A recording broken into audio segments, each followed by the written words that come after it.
नमस्कार दोस्तों, आपका एक बार फिर से स्वागत है आपके अपने YouTube channel learn from home में। इससे पहले की वीडियो में हमने प्रैक्टिस सेट 1 कंप्लीट कर लिया है। अगर आप चैनल पर नए हैं तो चैनल के प्लेलिस्ट से आप क्लास 1 को देख सकते हैं, जो कि बिहार पुलिस स्पेशल क्लास है, जिसमें हमने टोटल 100 क्वेश्चन को डिस्कस किया था, जैसा कि आज फिर से करने वाले हैं। और इसमें टोटल सब्जेक्ट को डिस्कस करेंगे, जैसा कि पैटर्न हमारा बिहार पुलिस का रहने वाला है, उसी के अकॉर्डिंग ये चलेगा। तो चलिए बिना देर किए हुए शुरू करते हैं।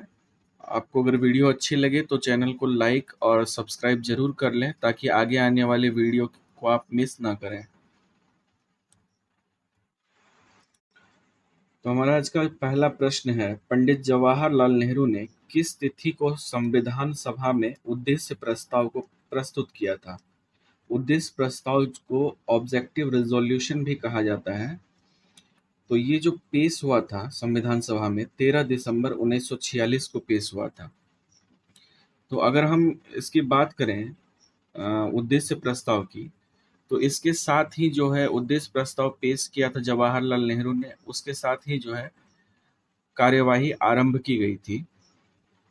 अगर हम बात करें यहाँ पे संविधान सभा की, तो संविधान सभा का जो गठन हुआ था वो जुलाई 1946 में ही हुआ था। जुलाई 1946 में संविधान सभा का गठन किया गया था और 11 दिसंबर 1946 सॉरी 11 दिसंबर, हाँ बिल्कुल 11 दिसंबर 1946 को इसके अस्थाई अध्यक्ष बनाए गए थे डॉक्टर राजेंद्र प्रसाद को। तो डॉक्टर राजेंद्र प्रसाद, अगर आपसे डायरेक्ट ही क्वेश्चन पूछा जा सकता है कि जो संविधान सभा थी उसके अस्थाई अध्यक्ष किससे चुना गया था, तो स्थायी अध्यक्ष चुना गया था डॉक्टर राजेंद्र प्रसाद को। और अस्थायी अध्यक्ष की अगर बात करें, अस्थायी सच्चिदानंद सिन्हा को चुना गया था। तो चूंकि संविधान सभा के सबसे बुजुर्ग सदस्य उस समय यही थे, सच्चिदानंद सिन्हा, इसलिए उनको चुना गया था। लेकिन वापस से 11 दिसंबर 1946 को जो है अस्थायी सदस्य के रूप में डॉक्टर राजेंद्र प्रसाद को चुना गया था। चलिए नेक्स्ट क्वेश्चन पे चलते हैं। दूसरा क्वेश्चन है, भारतीय संविधान में शामिल स्वतंत्रता, समानता एवं बंधुत्व के सिद्धांत किस देश के संविधान से लिए गए हैं? तो अगर हम बात करें समानता, स्वतंत्रता और बंधुत्व, तो ये फ्रांसीसी क्रांति का नारा था और फ्रांस में ही सबसे पहले जो है स्वतंत्रता, समानता एवं बंधुत्व के नारे को दिया गया था।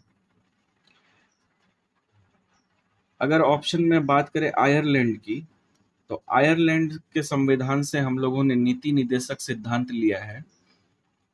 इसके अलावा राष्ट्रपति के निर्वाचन का जो प्रक्रिया होता है वो भी आयरलैंड से ही लिया गया है। अगर बात करें ऑस्ट्रेलिया की, तो ऑस्ट्रेलिया से हमने प्रस्तावना का भाषा लिया है। प्रस्तावना का जो भाषा है वो हमने ऑस्ट्रेलिया के संविधान से लिया है। इसके अलावा समवर्ती सूची भी ऑस्ट्रेलिया से ली गई है। समवर्ती सूची। ब्रिटेन की अगर बात करें तो ब्रिटेन से लिया गया है संसदात्मक शासन प्रणाली और विधि का शासन, ये दो चीजें जो है। इसके अलावा भी कुछ चीजें हैं, लेकिन खास तौर पर जो है संसदात्मक शासन प्रणाली और दूसरी विधि का शासन, ये दोनों जो है ब्रिटेन से लिया गया है।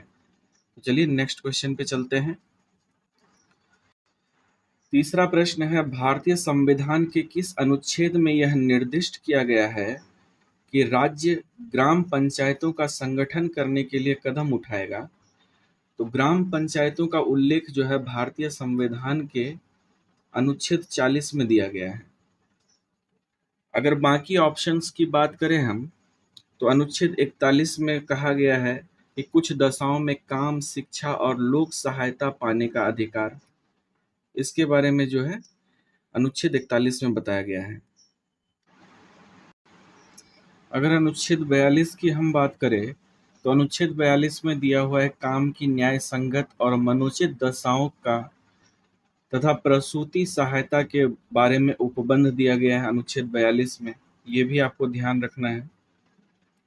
अनुच्छेद 43 के बारे में अगर बात करें तो अनुच्छेद 43 हमारा कहता है कि जो भी काम करने वाले जो मजदूर होते हैं या कुटीर उद्योग वाले जो भी रोजगार हैं, उनको प्रोत्साहन देने के लिए काम किया जाए। तो ये बाकी सारे ऑप्शन का डिस्कशन हो गया। नेक्स्ट क्वेश्चन पे चलते हैं। चौथा प्रश्न है कि इनमें से कौन भारत की नागरिकता प्राप्त करने की एक शर्त नहीं है? तो भारत की नागरिकता प्राप्त करने के लिए जो शर्त नहीं है इसमें से, वो है संपत्ति अधिग्रहण। दोस्तों, नागरिकता अधिनियम 1955 में आया था। इसके तहत जो है 5 कंडीशन बताए गए हैं जो नागरिकता प्राप्त करने के लिए जो है शर्त है। वो पहला तो है जन्म, उसके बाद है देशीकरण, फिर है वंशानुगत, पंजीकरण, प्राकृतिक और क्षेत्र समाविष्ट करने का अधिकार। यानी अगर किसी का जन्म भारत में हो जाता है तो वो भारत का नागरिक हो जाएगा। दूसरा है देशीकरण, अगर वो यहाँ आकर रहने लगा तो वो हो जाता है। अगर किसी के दादा परदादा इस जमाने से रहते आ रहे हैं तो वो हो जाएगा वंशानुगत वाला।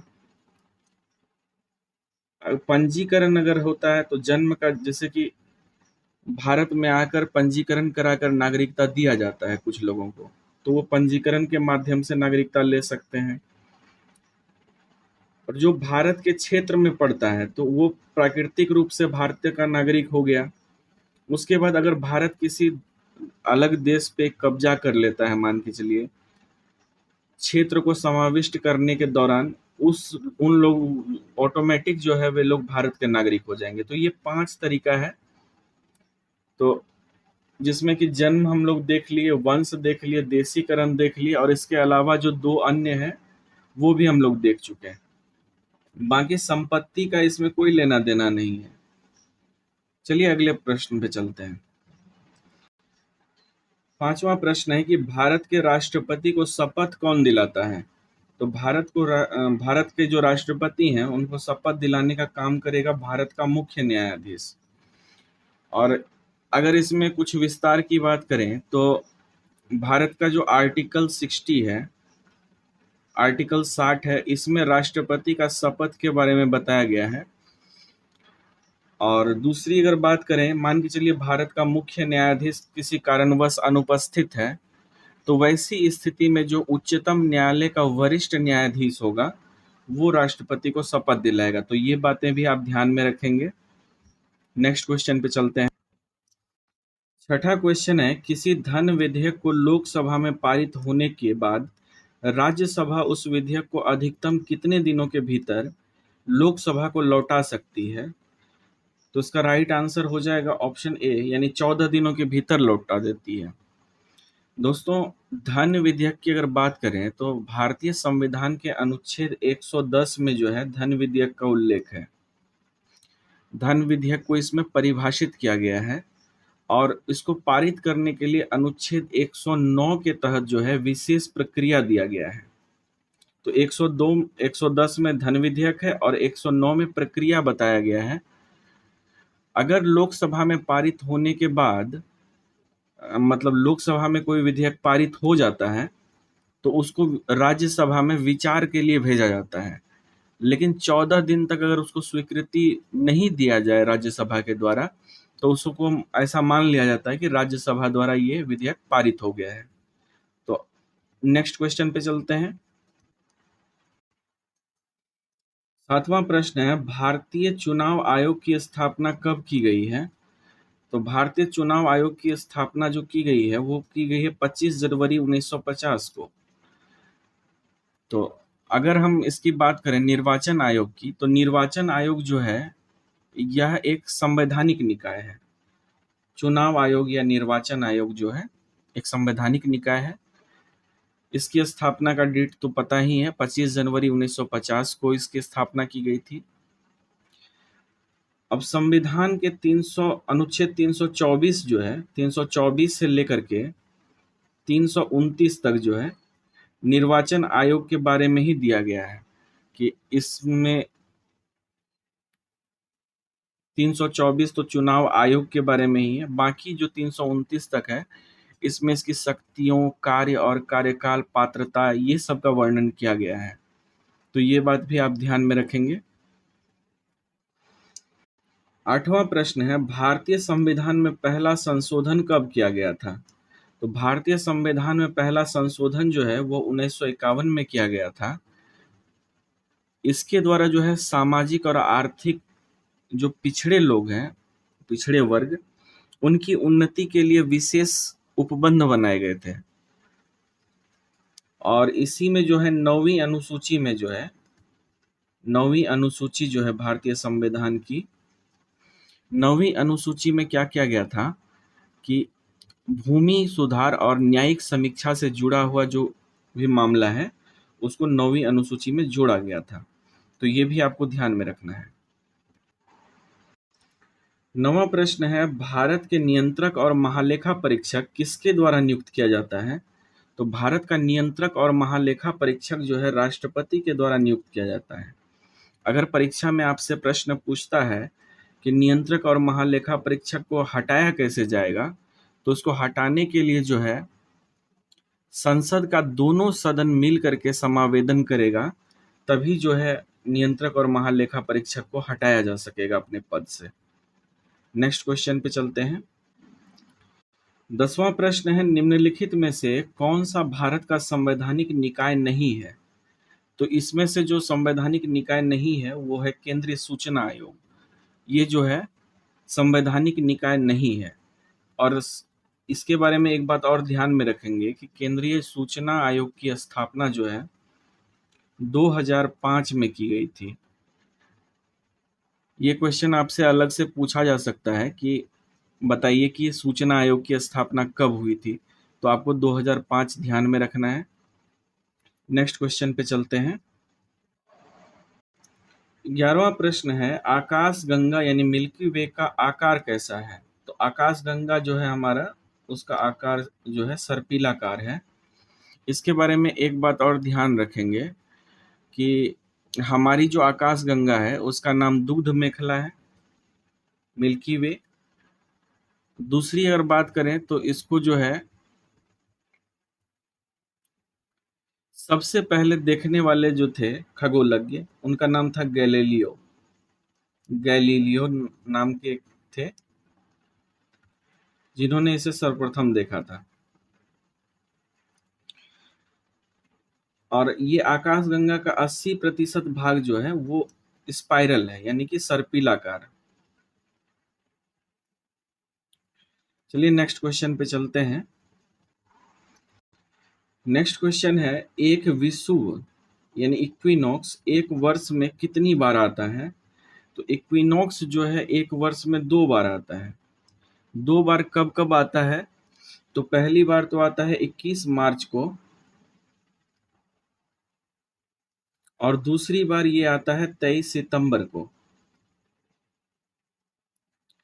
जो 21 मार्च को आता है उसको वसंत विषुव कहते हैं, और जो 23 सितंबर को आता है, 23 सितंबर को आने वाले को शरद विषुव कहते हैं। ये दोनों बातें आप ध्यान में रखेंगे। और इसमें होता क्या है कि ये जो पृथ्वी है इसकी विषुवत रेखा पर सूर्य चमकने लगता है इक्विनॉक्स में। और जब विषुवत रेखा पर चमकने लगता है तो ऐसी स्थिति में क्या होता है कि अक्षांश रेखा का जो आधा भाग होता है उस सूर्य का प्रकाश प्राप्त करता है, जिससे दिन और रात की अवधि जो है बराबर हो जाती है। दिन और रात की अवधि जो बराबर होती है इसी को इक्विनॉक्स कहा जाता है। आपको ये बात ध्यान रखनी है कि 21 मार्च और 23 सितंबर को दिन और रात बराबर होते हैं। कुछ इस तरह से भी क्वेश्चन हो सकता है, या फिर ऐसा पूछ सकता है कि वसंत विषुव कब होता है, शरद विषुव कब होता है। तो ये बातें मैंने बता दी है। नेक्स्ट क्वेश्चन पे चलते हैं। 13वां प्रश्न है, पृथ्वी को सूर्य के पराबैंगनी विकिरण से कौन सुरक्षित रखता है? तो इसका राइट आंसर होगा ओजोन परत। ओजोन यानी कि O3। O3 जो ऑक्सीजन के 3 अणुओं से मिलकर बनता है, ये ओजोन होता है रंगहीन और क्रियाशील गैस, जिसके कारण जो है ओजोन पराबैंगनी विकिरण को रोक देता है। ऐसा भी प्रश्न आपसे रह सकता है कि पराबैंगनी जो विकिरण को रोकने वाला ओजोन परत है वह किस मंडल में पाया जाता है। तो ये दोस्तों ध्यान में रखेंगे आप कि समताप मंडल में पाया जाता है।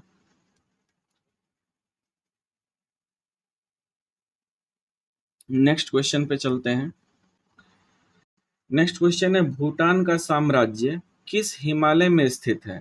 तो भूटान का साम्राज्य जो है वो पूर्वी हिमालय में स्थित है। एक बात भूटान के बारे में आप ध्यान रखेंगे कि भूटान को लैंड ऑफ थंडरबोल्ट कहा जाता है और यह पूर्वी हिमालय में स्थित है। भूटान की राजधानी की अगर हम बात करें तो भूटान की राजधानी थिम्पू है। अगर मुद्रा की बात करें तो इसका मुद्रा है न्यू गुल्ट्रम। न्यू गुल्ट्रम इसका मुद्रा है। भूटान के पश्चिम में जो है सिक्किम है, दक्षिण में असम और बंगाल, पूरब में अरुणाचल प्रदेश पड़ता है और उत्तर में तिब्बत। तो ये सब बातें आपको ध्यान में रखनी है।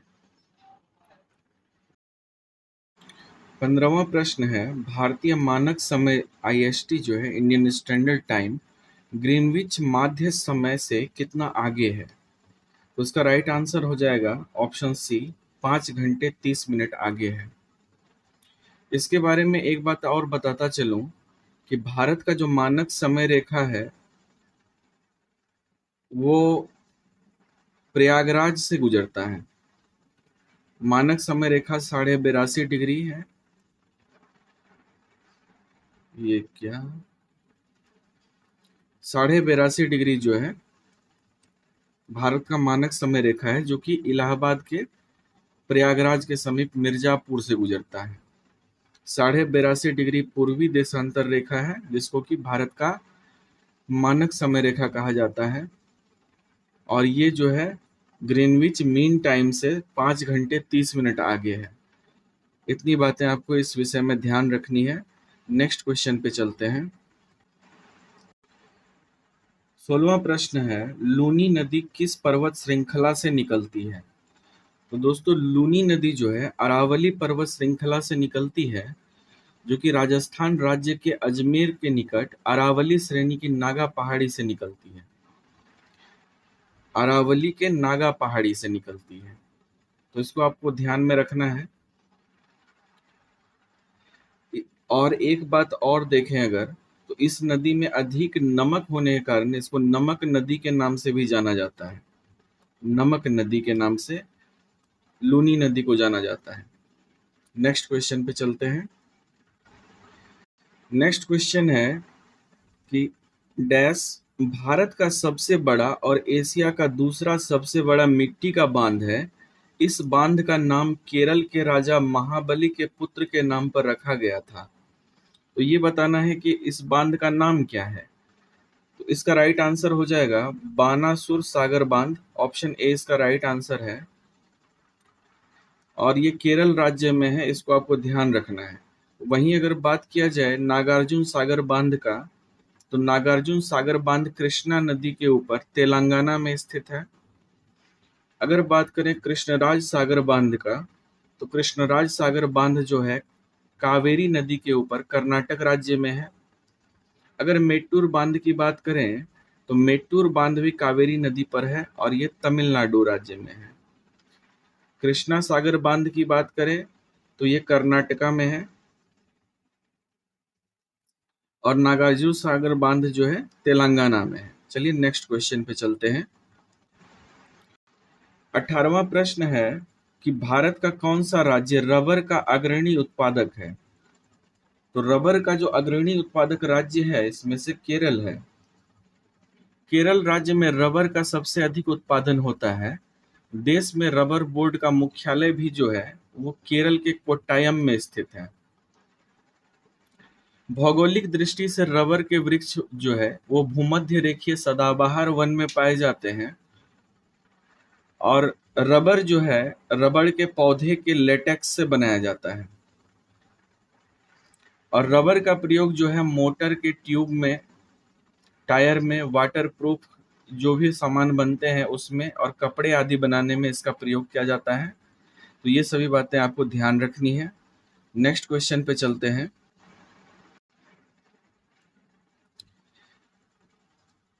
भारत में पाषाणकालीन शिला चित्रकारी कहाँ पाई जाती है? तो पाषाणकालीन शिला चित्रकारी भीमबेटका में पाई जाती है और यह मध्य प्रदेश के रायसेन जिले में है। ये आपको ध्यान में रखना है। नेक्स्ट क्वेश्चन पे चलते हैं। 20वां प्रश्न है, जातक कथाएं किससे संबंधित हैं? तो जातक कथाएं बौद्ध धर्म से संबंधित है। और अगर जातक कथाएं की बात की जाए तो यह एक साहित्यिक रचना है। इसमें गौतम बुद्ध के पिछले जन्म के बारे में कहानियां दी गई है और ये जो है बौद्ध धर्म के त्रिपिटक का एक भाग है। त्रिपिटक जो है इसका भाग है। बौद्ध धर्म की स्थापना गौतम बुद्ध ने की थी। गौतम बुद्ध का जन्म की अगर बात करें तो 563 ईसा पूर्व में हुआ था।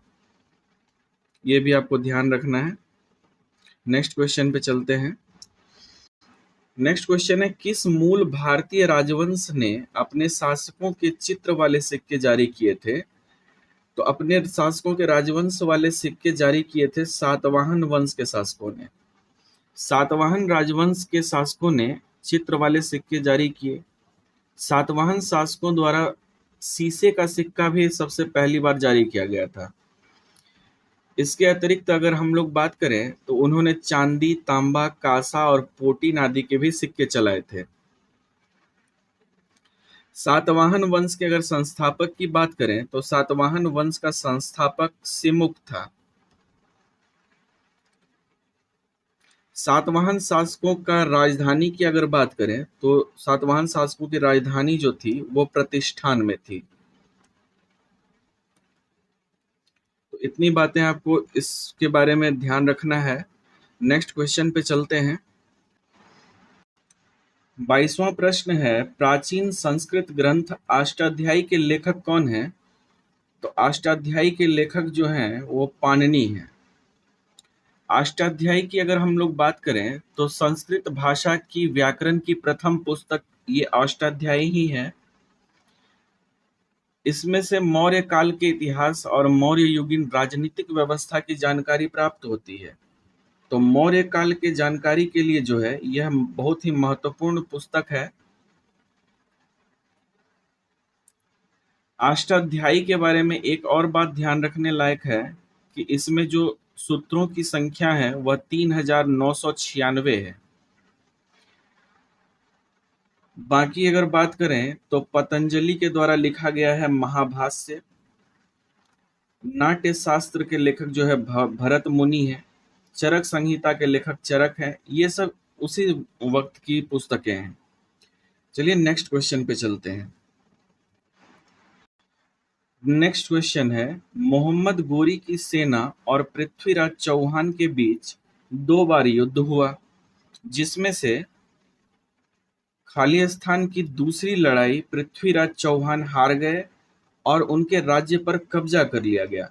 तो उस युद्ध का नाम बताना है। तो पृथ्वीराज चौहान और मोहम्मद गोरी की सेना के बीच तराइन का युद्ध हुआ था। तराइन का 2 युद्ध हुआ था दोस्तों। पहला युद्ध हुआ था 1191 ईस्वी में और दूसरा हुआ था 1192 ईस्वी में। तो जो पहला युद्ध हुआ था इसको तराइन का प्रथम युद्ध और 1192 वाले को तराइन का द्वितीय युद्ध कहते हैं। पहले युद्ध में क्या हुआ था कि पृथ्वीराज चौहान और मोहम्मद गोरी के बीच में जब ये युद्ध हुआ तो गोरी हार गया। लेकिन दूसरे युद्ध में क्या हुआ कि गोरी ही पृथ्वीराज चौहान को पराजित कर दिया और दिल्ली और उनके राज्य अजमेर पर जो है अपना अधिकार कर लिया गोरी ने। और पृथ्वीराज चौहान को मृत्यु भी इसी युद्ध में हो गया था। इसके बाद इनको पकड़कर बंदी बना लिया गया था। चलिए नेक्स्ट क्वेश्चन को देखते हैं। 24वां प्रश्न है, भारतीय इस्लामी शिल्प कला जो कुतुब मीनार एवं अलाई दरवाजा जैसे स्मारकों में दृष्टिगोचर है, भारत के किस युग से संबंधित है? यानी कि सीधा सा प्रश्न है कि कुतुब मीनार और अलाई दरवाजा जो स्मारक है वह किस युग से संबंधित है? तो इसका राइट आंसर हो जाएगा ये दिल्ली सल्तनत से संबंधित है। अगर इसके बारे में और विस्तार से बात की जाए तो ये सब जो है इस्लामी शासक जो हुए 1206 से लेकर के 1256 ईस्वी के बीच 606 से लेके 1226 ईस्वी के बीच, इसके बीच में जो इस्लामी स्थापत्य कला के दौरान ही इन सब की स्थापना की गई। नेक्स्ट क्वेश्चन को देखते हैं। नेक्स्ट क्वेश्चन है, कन्नौज की लड़ाई में शेरशाह सूरी द्वारा हुमायूं को कब पराजित किया गया था, किस ईस्वी में? तो इसका राइट आंसर हो जाएगा 1540 ईस्वी में जो है शेरशाह सूरी द्वारा हुमायूं को पराजित किया गया था। कन्नौज का युद्ध 1540 ईस्वी में ही हुआ था हुमायूं और शेरशाह सूरी के बीच। कन्नौज के युद्ध को बिलग्राम का युद्ध भी कहा जाता है, इसको आप ध्यान में रखेंगे। इस युद्ध में शेरशाह, जिसको कि शेर खां भी कहा जाता है, ने हुमायूं को पराजित कर दिया था। इस युद्ध के बाद शेरशाह सूरी ने हुमायूं को भारत से पलायन करने के लिए विवश कर दिया था। तो हुमायूं जो है इस युद्ध के बाद एकदम गायब सा हो गया था। नेक्स्ट क्वेश्चन को देखते हैं। क्वेश्चन है, बाबर की आत्मकथा बाबरनामा किस भाषा में लिखी गई थी? तो ये तुर्की भाषा में लिखी गई थी। इसमें बाबर ने अपने जीवन की घटनाओं को विस्तार से लिखा है बाबरनामा में। इसमें इसने किस राज्य पर आक्रमण किया, उस समय के समकालिक शासक कैसे थे, उसके बारे में पूरी जानकारी दी गई है। और इस पुस्तक की अगर बात करें तो इसका मूल शीर्षक जो था वो तुजुक ए बाबरी के नाम से प्रकाशित हुआ था। बाबर ने इसे खुद अपने हाथों से लिखा था। तो ये बाबर की आत्मकथा है। नेक्स्ट क्वेश्चन पे चलते हैं। नेक्स्ट क्वेश्चन है, जब फ्रांसीसी नेतृत्व में फ्रांस ने किस पर कब्जा कर लिया था तब पहला कर्नाटक युद्ध लड़ा गया था? तो इसका राइट आंसर हो जाएगा मद्रास। जब फ्रांसीसी नेतृत्व में फ्रांस ने मद्रास पर कब्जा कर लिया था तब पहला कर्नाटक युद्ध लड़ा गया था। दोस्तों, इसमें आपको ध्यान रखना है कि पहला कर्नाटक युद्ध 1746 ईस्वी से 1748 ईस्वी के बीच लड़ा गया था। और इस युद्ध की समाप्ति जो हुई थी वो एक संधि के तहत हुई थी, जिसे एक्स शापेल की संधि कहते हैं। ये भी आपको ध्यान रखना है। नेक्स्ट क्वेश्चन पे चलते हैं। 28वां प्रश्न है, सिपाही विद्रोह के दौरान भारत का गवर्नर जनरल कौन था? तो सिपाही विद्रोह जो कि 1857 में हुआ था, 1857 में, उस दौरान जो है लॉर्ड कैनिंग भारत का गवर्नर जनरल था। और 1857 की क्रांति की अगर बात करें तो इसका चिन्ह जो था वो कमल और रोटी था। कमल और रोटी, ये भी आपको ध्यान रखना है।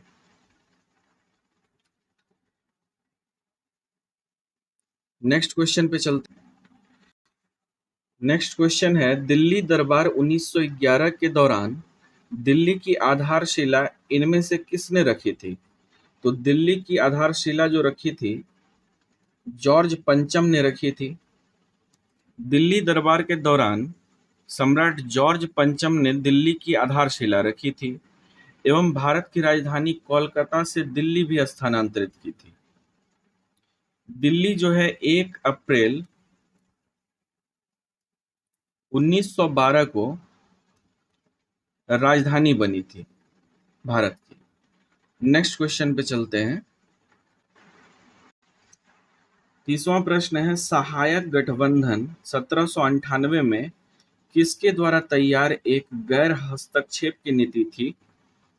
तो ये जो सहायक गठबंधन बोले या फिर इसको कहा जाए सहायक संधि, यह मुख्यतः लॉर्ड वेलेस्ली के द्वारा जो है तैयार की गई एक गैर हस्तक्षेप की नीति थी।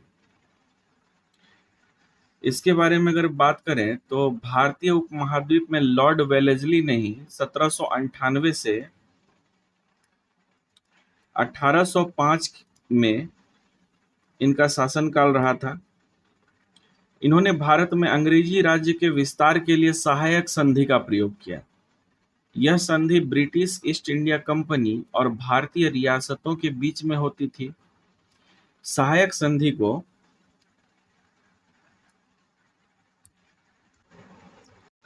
31वां क्वेश्चन है कि उत्पादन हेतु कच्चा माल और नकदी इसके अंतर्गत वर्गीकृत किए जाते हैं। तो ये कार्यशील पूंजी के अंतर्गत वर्गीकृत किए जाते हैं। कच्चा माल और नकदी को कार्यशील पूंजी के अंतर्गत वर्गीकृत किया जाता है। नेक्स्ट क्वेश्चन पे चलते हैं। नेक्स्ट क्वेश्चन है कि पहली पंचवर्षीय योजना का मुख्य उद्देश्य भारत में कृषि की स्थिति में सुधार करना था। यह किस वर्ष में शुरू हुई थी? तो पहली पंचवर्षीय योजना जो है 1951 में शुरू हुई थी।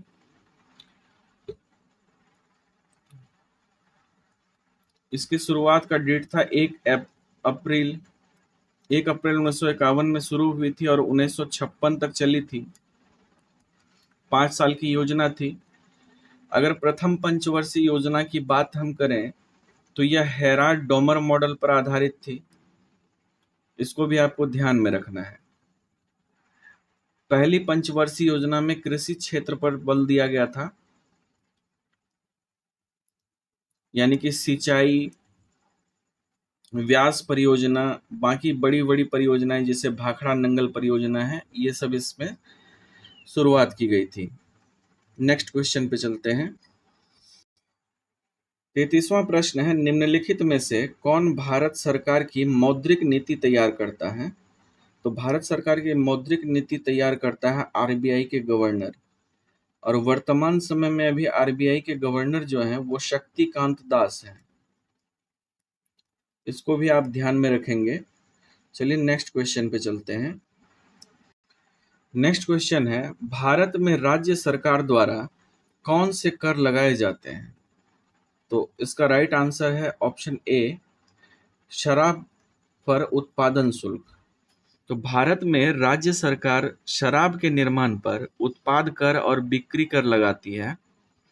इसे जीएसटी कर के दायरे से जो है बाहर रखा गया है। पूंजी लाभ कर और निगम कर जो है यह प्रत्यक्ष कर का भाग है। अगर बात करें सीमा शुल्क की तो यह एक अप्रत्यक्ष कर है जो वस्तु एवं सेवा कर के अंतर्गत आता है। चलिए नेक्स्ट क्वेश्चन पे चलते हैं। नेक्स्ट है, वित्तीय क्षेत्र में एफसीसीबी का पूर्ण रूप क्या है?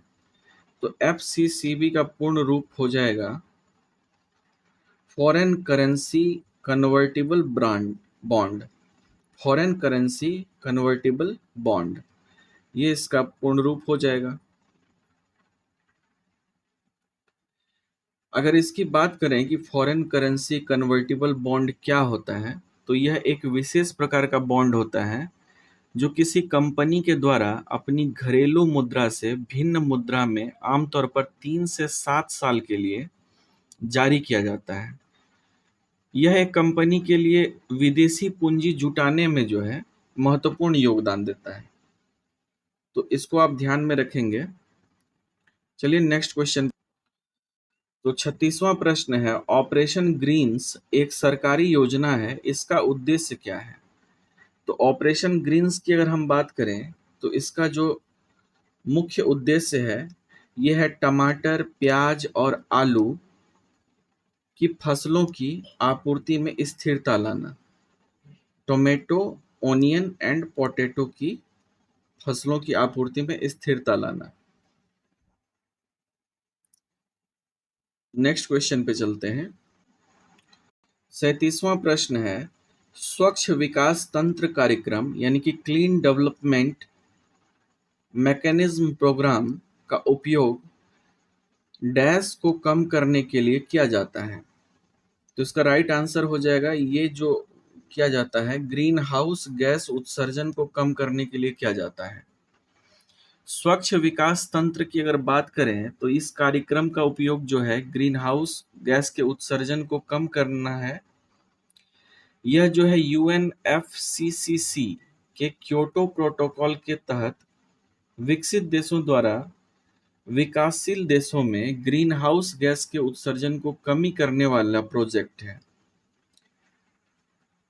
तो इस बात को आप ध्यान में रखेंगे कि इसका मूल काम जो होता है वो ग्रीन हाउस गैस के उत्सर्जन को नियंत्रित करने का होता है। नेक्स्ट क्वेश्चन पे चलते हैं। 38वां प्रश्न है, कर्नाटक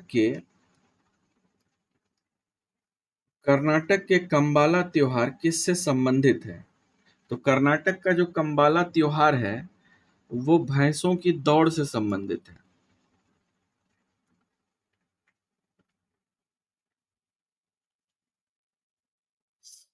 कर्नाटक का कंबाला त्योहार जो है वह भैंसों की दौड़ से संबंधित है। कंबाला त्योहार जो है कर्नाटक राज्य के तटीय इलाकों में मनाया जाता है। 2 दिन चलने वाला यह भैंसा दौड़ का प्रतियोगिता है। यह त्योहार तमिलनाडु के जल्लीकट्टू त्योहार जैसा ही है। जल्लीकट्टू आप जानते होंगे जो तमिलनाडु में मनाया जाता है। अंतर बस इतना सा होता है कि इसमें भैंसों को शामिल किया जाता है, जबकि जल्लीकट्टू में जो है बैलों को शामिल किया जाता है। नेक्स्ट क्वेश्चन पे चलते हैं।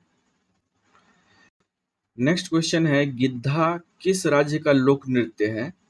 तो गिद्धा जो लोक नृत्य है ये पंजाब राज्य का है। गिद्धा पंजाब में महिलाओं के द्वारा किया जाने वाला लोक नृत्य है।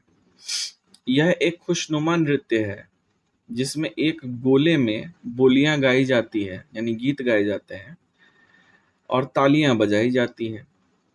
2 प्रतिभागी घेरे से निकलकर समर्पण भाव से सस्वर बोली सुनाती है, वह अभिनय करती है। मतलब 2 टीम में बटा हुआ रहते हैं लोग, जबकि बाकी बचे हुए जो समूह के लोग होते हैं वो गाना गाते हैं और यही चीज को 3-4 बार दोहराया जाता है। प्रत्येक बार दूसरी टोली होती है जो एक नई बोली से शुरू करता है, ठीक अंतराक्षरी के टाइप का। तो गिद्धा आपको बस इतना ही ध्यान रखना है कि पंजाब में मनाया जाता है और यही त्योहार है। नेक्स्ट क्वेश्चन पे चलते हैं। नेक्स्ट क्वेश्चन है कि पंडित जसराज किस क्षेत्र में प्रख्यात हैं? तो पंडित जसराज जो है शास्त्रीय संगीतकार हैं और इनका संबंध जो है, एक बात और ध्यान रखना है कि इनका संबंध मेवाती घराने से है। हो सकता है कि आपके परीक्षा में डायरेक्ट ये प्रश्न पूछ लिया जाए कि पंडित जसराज का संबंध किस घराने से है, तो इनका संबंध मेवाती घराने से है। अक्सर ऐसे प्रश्न पूछ लिए जाते हैं। नेक्स्ट क्वेश्चन पे चल 41वां प्रश्न है, लाइफ ऑन माई टर्म्स किसकी आत्मकथा है? तो लाइफ ऑन माई टर्म्स जो पुस्तक है यह आत्मकथा शरद पवार की है। इस पुस्तक में मराठा नेता शरद पवार ने 50 साल के राजनीतिक जो उनका करियर है और उनके सामाजिक मुद्दे जो हैं उनका जो है विस्तृत वर्णन किया गया है। तो इस बात को आपको ध्यान रखना है कि लाइफ ऑन माई टर्म्स जो है ये आत्मकथा है शरद पवार की। चलिए अगले प्रश्न पे चलते हैं। 42वां प्रश्न है, अंतर्राष्ट्रीय महिला दिवस हर साल किस मार्च को मनाया जाता है, यानी कितने मार्च को मनाया जाता है? तो अंतर्राष्ट्रीय महिला दिवस प्रत्येक वर्ष 8 मार्च को मनाया जाता है। विभिन्न क्षेत्रों में महिलाओं के प्रति सम्मान, प्रशंसा और प्यार प्रकट करने के लिए जो है 8 मार्च को हर साल महिला दिवस मनाते हैं हम लोग। चलिए नेक्स्ट क्वेश्चन पे चलते हैं। 43वां प्रश्न है कि कैलाश सत्यार्थी किसके संस्थापक हैं? तो कैलाश सत्यार्थी जो है ये बचपन बचाओ आंदोलन के संस्थापक हैं।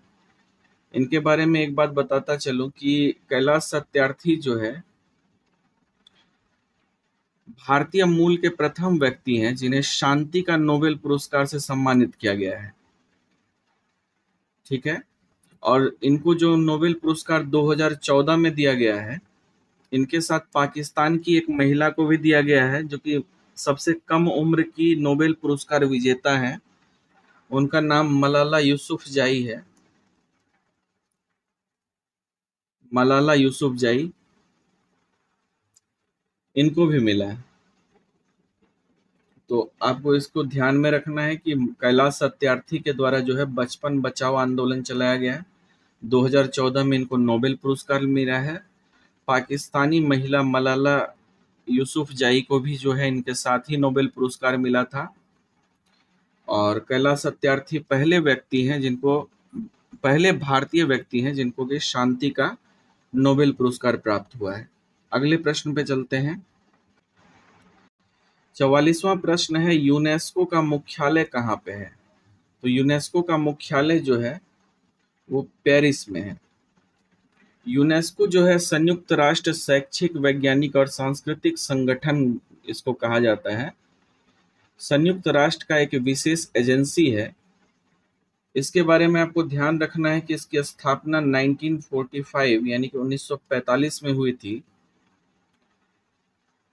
पेरिस जो है फ्रांस में है, ये भी आपको ध्यान में रखना है। वर्तमान में यूनेस्को में कितने सदस्य देश हैं, ये भी क्वेश्चन हो सकता है। तो टोटल 193 देश जो है अभी यूनेस्को के सदस्य हैं, और इसके अलावा 11 सहयोगी देश हैं इसके, ये भी आपको ध्यान में रखना है। चलिए नेक्स्ट क्वेश्चन पे चलते हैं। 45वां प्रश्न है, भारतीय अंतरिक्ष कार्यक्रम का जनक किसे कहा जाता है? तो भारतीय अंतरिक्ष कार्यक्रम का जनक का अगर बात करें हम लोग, तो विक्रम साराभाई को भारतीय अंतरिक्ष कार्यक्रम का जनक कहा जाता है।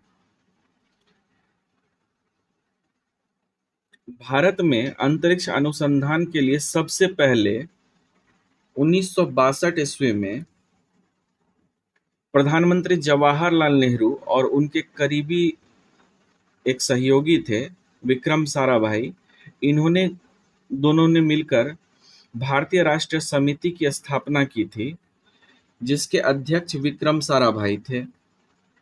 इसी क्रम में डॉक्टर विक्रम साराभाई ने 1969 को क्या किया कि भारतीय राष्ट्रीय समिति के स्थान पर भारतीय अंतरिक्ष अनुसंधान संगठन यानी कि इसरो, अभी जो आपको पता है, इसरो की स्थापना की।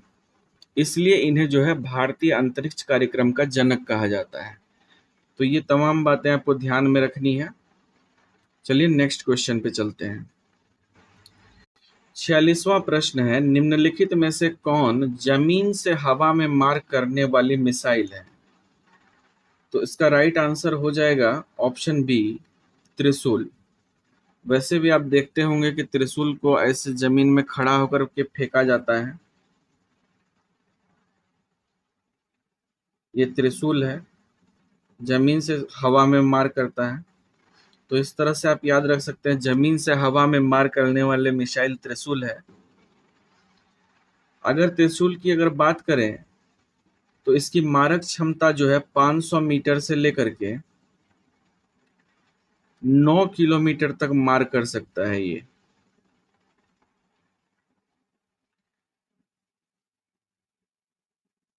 बाकी अगर ब्रह्मोस की बात की जाए तो ये सतह से सतह पर मार करता है। अग्नि की अगर बात करें तो ये जमीन से जमीन पे मार करता है। चलिए नेक्स्ट क्वेश्चन पे चलते हैं। 47वां प्रश्न है, कंप्यूटर के संदर्भ में वेटवेयर क्या होता है? तो वेटवेयर जो होता है इसको मानव मस्तिष्क कहा जाता है। तो अगर इसकी बात करें दोस्तों, तो कंप्यूटर के संदर्भ में वेटवेयर को मानव मस्तिष्क कहा जाता है। यह एक जैविक कंप्यूटर होता है जिसका निर्माण जो है जीवित न्यूरॉन्स की सहायता से किया जाता है। इसलिए इसे जो है कार्बनिक ब्रेन या न्यूरो कंप्यूटर के नाम से जाना जाता है। तो हमारे दिमाग की जो कोशिका होती है वो दरअसल न्यूरॉन्स होती है, तो उसकी सहायता से इस कंप्यूटर को बनाया जाता है। तो कंप्यूटर के संबंध में वेटवेयर को आप ध्यान में रखेंगे कि ये मानव मस्तिष्क को संदर्भित करता है। चलिए अगले प्रश्न पे चलते हैं। 48वां प्रश्न है कि एक पेटाबाइट 1024 डैश तो 1 पेटाबाइट बराबर होता है 1024 टेराबाइट्स के। इसका यूनिट इस तरह से होता है कि एक बिट जो होता है वह 0 या 1 के बराबर होता है। एक निब्बल जो होता है, एक निब्बल ये होता है 4 बिट्स के बराबर। एक बाइट जो होगा वो 8 बिट्स के बराबर होता है। एक किलोबाइट जो होता है, एक केबी, ये 1024 बाइट्स के बराबर होता है। एक एमबी जो होता है वह 1024 केबी के बराबर होता है और एक जीबी 1024 एमबी के बराबर होता है। ठीक इसी तरह से एक पेटाबाइट जो होता है वो 1024 टेराबाइट्स के बराबर होता है। ये भी आपको ध्यान रखना है। नेक्स्ट क्वेश्चन पे चलते हैं। 49वां प्रश्न है, निम्नलिखित में से कौन सा एक लॉजिक गेट नहीं है? तो एंड तो है ही, और भी है और नॉट भी है, यानी कि सभी लॉजिक गेट्स हैं। तो न्यूमेरिक सर्किट जिसका बूलियन बीजगणित की सहायता से विश्लेषण किया जा सकता है, लॉजिक गेट या तार्किक पथ कहलाता है। आपने 12th में पढ़ा होगा, अगर आपने विज्ञान माध्यम से अगर 12th किया है तो, कि किसी लॉजिक गेट में 2 या अधिक निवेशी परंतु केवल एक ही निर्गत होता है, यानी कि एंट्री तो 2 होता है लेकिन जो बाहर निकलने वाला होता है वो एक ही होता है। इस तरह से गेट बना होता है। लॉजिक गेट मुख्य रूप से 3 तरह के होते हैं, एंड, और नॉट, जो कि आपको ऑप्शन में दिख गया है, एंड, और नॉट। और लॉजिक गेट के बारे में एक बात और ध्यान में रखेंगे कि लॉजिक गेटों को आधारभूत बूलियन ऑपरेटर भी कहा जाता है। तो ये तमाम बातें थी इसके बारे में। नेक्स्ट क्वेश्चन पे चलते हैं। नेक्स्ट क्वेश्चन है, यूडीपी क्या है? तो इसके बारे में जान लें कि यूडीपी जो है एक कनेक्शन रहित प्रोटोकॉल है। तो नेक्स्ट क्वेश्चन पे चलते हैं। 51वां प्रश्न है, दाब मापने के लिए एसआई इकाई क्या है? तो दाब मापने के लिए जो है पास्कल इकाई का प्रयोग किया जाता है। अगर एम्पियर की बात करें तो ये विद्युत धारा को मापता है। कैंडेला ज्योति तीव्रता को मापता है। और केल्विन की अगर बात करें तो केल्विन ताप का मापन करता है। नेक्स्ट क्वेश्चन पे चलते हैं। नेक्स्ट क्वेश्चन है दोस्तों, बहुत उच्च तापमान को मापने के लिए किस उपकरण का उपयोग किया जाता है? तो बहुत ज़्यादा उच्च तापमान को मापने के लिए पायरोमीटर उपकरण का प्रयोग करते हैं। और पायरोमीटर जो है इसको पूर्ण विकिरण उत्तापमापी भी कहा जाता है। और एक बात इसमें आपको और ध्यान रखना है कि यह जो है स्टीफन के नियम पर आधारित होता है। स्टीफन के नियम पर यह कार्य करता है।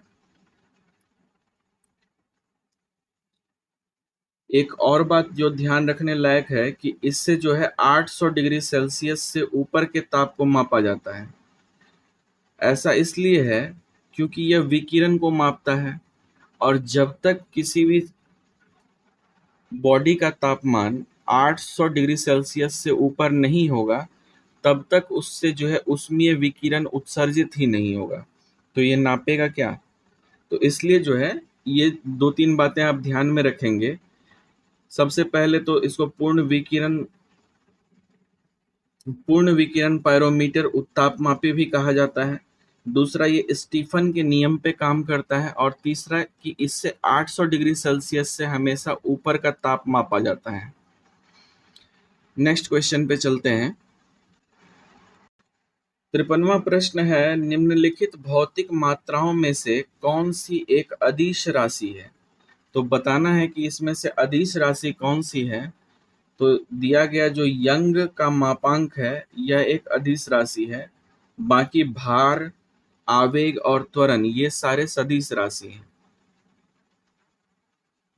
तो जैसा कि पिछली क्लास में भी हमने डिस्कस किया था कि वैसी राशियां जिसमें परिमाण के साथ साथ दिशा भी होती है, परिमाण प्लस दिशा, ये अगर दोनों हो तो इसको सदिश राशि बोलते हैं, और केवल परिमाण हो तो उसको अदिश राशि बोलते हैं। तो ये जो है यंग का मापांक, इसमें केवल परिमाण होता है, दिशा की अनुपस्थिति होती है, जिसके कारण जो है यह एक अदिश राशि है, बाकी सारे सदिश हैं। नेक्स्ट क्वेश्चन पे चलते हैं। 54वां प्रश्न है कि एक तोप का गोला दागा गया है, इस गोले की गति किसका एक उदाहरण है? तो तोप का अगर गोला दागा जाए तो कुछ इस तरह से इस प्रकार के पथ में जाएगा। तो इस प्रकार के पथ का जो अनुसरण करता है तो उसे प्रक्षेप्य गति कहते हैं। तो राइट आंसर होगा ऑप्शन बी, प्रक्षेप्य गति। इसके बारे में और जानकारी दें तो यदि किसी वस्तु को क्षैतिज या ऊर्ध्वाधर से किसी वेग पर फेंका जाए तो उसके गति का पथ परवलयाकार होता है। यही पथ जो है परवलयाकार पथ है, पैराबोला। इस प्रकार की गति को जो है हम लोग प्रक्षेप्य गति कहते हैं। तोप द्वारा दागे गए गोला भी प्रक्षेप्य गति का उदाहरण है। अगर और भी उदाहरण की बात करें तो पानी की टंकी की दीवार में अगर कोई छेद कर दिया जाए तो छेद से निकलने वाला जो जल का धार होगा वो भी प्रक्षेप्य गति से ही निकलेगा। अगर किसी खिलाड़ी के द्वारा फेंका गया गोला को देखा जाए, जो बिहार पुलिस में आप लोग फेंकने वाले हो, तो गोला भी प्रक्षेप्य गति से ही फेंका जाता है। इसके बारे में एक बात और जान लें कि सबसे ज्यादा दूरी तक ये तभी तय करेगा जबकि 45 डिग्री के कोण पर फेंका जाए इसको। भाला जो फेंका जाता है वो भी इसी चीज का अनुसरण करता है, प्रक्षेप्य गति का। चलिए नेक्स्ट क्वेश्चन को देख लेते हैं। 55वां प्रश्न है, टीवी रिमोट कंट्रोल किसके सिद्धांत पर कार्य करता है? तो ये जो है टीवी रिमोट कंट्रोल जो है इंफ्रारेड तरंगों के सिद्धांत पर कार्य करता है। अगर इंफ्रारेड तरंगों की बात करें तो यह दूरस्थ नियंत्रण हेतु बिना तार के कुछ दूरी तक यानी कि लगभग 5 मीटर तक इसको कंट्रोल किया जा सकता है। टीवी, रेडियो, आजकल म्यूजिक सिस्टम भी इसी प्रकार के आ रहे हैं। दोस्तों, इंफ्रारेड जो तरंग होती है, इंफ्रारेड वेव्स, यह विद्युत चुंबकीय तरंग है। और इसके बारे में एक बात और ध्यान में रखेंगे कि विलियम हर्शेल नाम के वैज्ञानिक ने, विलियम छोड़िए, हर्शेल याद रखिए बस, हर्शेल नामक एक वैज्ञानिक ने इसकी खोज की थी। चलिए अगले प्रश्न पे चलते हैं। 56वां प्रश्न है कि निम्नलिखित में से सबसे अधिक परमाणु द्रव्यमान वाला तत्व कौन सा है? तो सबसे अधिक परमाणु द्रव्यमान वाला तत्व बताना है। तो इस क्वेश्चन में मैं एक सुझाव देना चाहूंगा दोस्तों कि आप लोगों को कम से कम 30 तक जो है तत्वों के नाम और उसके क्रमांक, साथ ही उसका जो संकेतक है वो आपको याद रखना है। यानी लैटिन में उसका जो संकेत होता है, जैसे सोना का होता है ऑरम और उसका संकेत एयू होता है, चांदी का एजी होता है, अर्जेंटम। मरकरी का अगर बात करें तो एचजी होता है, इसको हाइड्रागेरम बोला जाता है। ये सब आपको याद रखने हैं। कम से कम 30 तक भी कर लें तो वो सफिशियंट है। जैसे हाइड्रोजन, हीलियम, लिथियम, बेरिलियम, ये करके होता है 30 तक। तो उसी से ये क्वेश्चन आ गया है। तो चलिए इसको सॉल्व करते हैं। अगर कैल्शियम की बात की जाए तो इसका परमाणु क्रमांक होता है 20, और द्रव्यमान की बात करें तो इसका ठीक डबल कर देंगे हम, तो लगभग 40.07 के आसपास होता है इसका भार। अगर क्लोरीन की बात करें तो इसका परमाणु क्रमांक होता है 17, और भार होता है ठीक उसका डबल के आसपास भार हो जाता है, लगभग 35 के आसपास इसका भार होता है। मैग्नीशियम की अगर बात करें तो मैग्नीशियम का होता है 12 और इसका भार 24 के आसपास होगा। सल्फर की बात करें तो सल्फर का जो क्रमांक है वो है 16, और 32 इसका भार हो जाएगा। तो आप देख सकते हैं कि सबसे अधिक परमाणु द्रव्यमान किसका है? कैल्शियम का है। तो कैल्शियम इसका राइट आंसर हो जाएगा। बाकी सबका भी आप ध्यान रखेंगे, ये जो लिख दिया है मैंने। चलिए नेक्स्ट क्वेश्चन पे चलते हैं।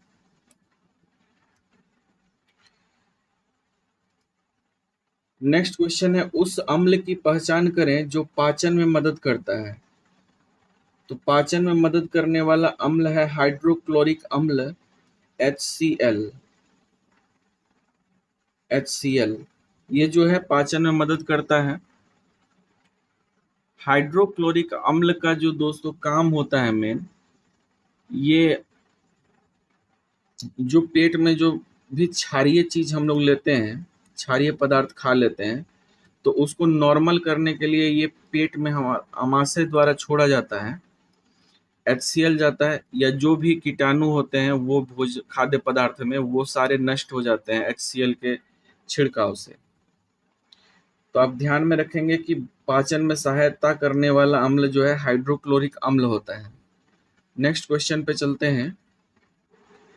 अच्छा, इसके बाकी ऑप्शन को देख लेते हैं। जैसे कि सल्फ्यूरिक अम्ल है, तो सल्फ्यूरिक अम्ल को जो है उर्वरक उद्योग में मुख्यतः जो है प्रयोग किया जाता है उर्वरक में। एसिटिक एसिड की अगर बात करें तो ये जो है फाइबर और सिरका में पाया जाता है। एसिटिक एसिड सिरका में पाया जाता है। नाइट्रिक अम्ल की बात करें तो जितने भी बम गोला बारूद बनाने में इसका प्रयोग किया जाता है, यानी विस्फोटक पदार्थ बनाने में, साथ ही साथ दवाइयों के निर्माण में भी इसका नाइट्रिक अम्ल का प्रयोग किया जाता है। तो अम्ल का प्रयोग का भी आप ध्यान में रखेंगे। चलिए नेक्स्ट क्वेश्चन पे चलते हैं। 58वां प्रश्न है कि निम्नलिखित में से कौन से आयन जल की कठोरता के लिए जिम्मेदार हैं? तो जल की कठोरता के लिए जो जिम्मेदार हैं, इसमें से कैल्शियम और मैग्नीशियम के आयन होते हैं। दोस्तों, जल की कठोरता जो जल में घुलने वाले मुख्यतः कैल्शियम और मैग्नीशियम के लवणों की सांद्रता के रूप में व्यक्त किया जाता है। जल में जो कठोरता पाई जाती है वो मुख्यतः दो प्रकार की पाई जाती है। एक अस्थायी कठोरता होती है और दूसरी स्थायी कठोरता होती है। इसको भी आप ध्यान में रखेंगे। चलिए नेक्स्ट क्वेश्चन पे चलते हैं। 59वां प्रश्न है, निम्न में से कौन सा पदार्थ सबसे कठोर है? तो सबसे कठोर पदार्थ इनमें से जो है वो हीरा है। हीरा की अगर हम बात करें तो यह एकदम पारदर्शी रत्न होता है। रासायनिक रूप से यह शुद्ध कार्बन होता है। पूरी तरह से ये कार्बन है। हीरा में प्रत्येक कार्बन परमाणु जो होता है 4 अन्य कार्बन परमाणुओं से सहसंयोजी बंध द्वारा जुड़ा होता है। इसको आप ध्यान में रखेंगे कि इस हीरे में जो बंध होता है कार्बन कार्बन के बीच, वो सहसंयोजी बंध होता है, जिसके कारण यह बहुत ही कठोर होता है। इसका मुख्यतः प्रयोग जो है आभूषण निर्माण में किया जाता है। और अगर बात की जाए चांदी की, तो चांदी एक सफेद रंग की मुलायम और तन्य धातु है। कोयला जो है एक कार्बनिक पदार्थ है, जिसका प्रयोग मुख्यतः ईंधन के रूप में किया जाता है। लोहे से आप लोग परिचित ही हैं। नेक्स्ट क्वेश्चन पे चलते हैं। तो 60वां प्रश्न है, निम्नलिखित में से कौन सी कोशिकीय संरचनाएं प्रोटीन संश्लेषण के लिए उत्तरदायी होती है? तो प्रोटीन संश्लेषण के लिए जो है मुख्यतः राइबोसोम उत्तरदायी होती है। राइबोसोम जो है कोशिका में पाया जाता है, कोशिका में पाया जाने वाला एक अंग है, और ये जो है मुख्यतः प्रोटीन के संश्लेषण का कार्य करता है। अगर बाकी ऑप्शन की बात की जाए तो माइटोकॉन्ड्रिया को कोशिका का पावर हाउस कहा जाता है, क्योंकि ऊर्जा उत्पादन के कार्य या अंतःकोशिकीय श्वसन जो होता है वो माइटोकॉन्ड्रिया में होता है। लाइसोसोम के बारे में हमने कल पढ़ा था कि लाइसोसोम की खोज जो है डी डुबे ने की थी, और इसे जो है आत्मघाती बैग कहा जाता है, सुसाइडल बैग कहा जाता है, क्योंकि इसमें हाइड्रोलाइटिक एंजाइम पाया जाता है। गोल्जी काय की वही बात करें तो गोल्जी काय का मुख्य कार्य होता है परिवहन का। जो भी ऊर्जा बनती है उसे यहाँ से वहाँ परिवहन करने का कार्य गोल्जी काय करता है। चलिए नेक्स्ट क्वेश्चन की बात करते हैं। 61वां प्रश्न है, ग्रेगर मेंडल का आनुवंशिकता का मूल नियम किस सब्जी पर उसके द्वारा किए गए कार्य पर आधारित है? तो ग्रेगर मेंडल का आनुवंशिकता का मूल नियम जो है ये मटर पर आधारित है।